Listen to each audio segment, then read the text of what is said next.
The next speaker on the list is United Nations Watch. You have the floor. Thank you, Mr. President. UN Watch is deeply concerned with the escalating situation in Ukraine. It is deplorable that more than 3,000 people have been killed and hundreds of thousands have been displaced. Moreover, as described in the latest report by the Office of the High Commissioner, in Ukraine there have been repeated human rights violations against civilians, including women and children and journalists. UN Watch believes the voices of victims need to be heard. That is why we brought Irina Dovgan to testify here last week. As you will recall, Irina is a Ukrainian woman who was beaten, tortured, and publicly humiliated by the pro-Russian militias. This is a single case out of many violations that have taken place in a region plagued with violence.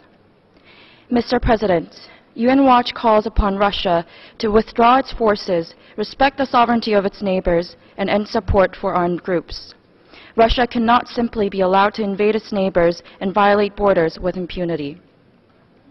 We call upon the United Nations to continue to monitor closely the situation of human rights in Ukraine. We call upon all sides to respect international human rights and international humanitarian law.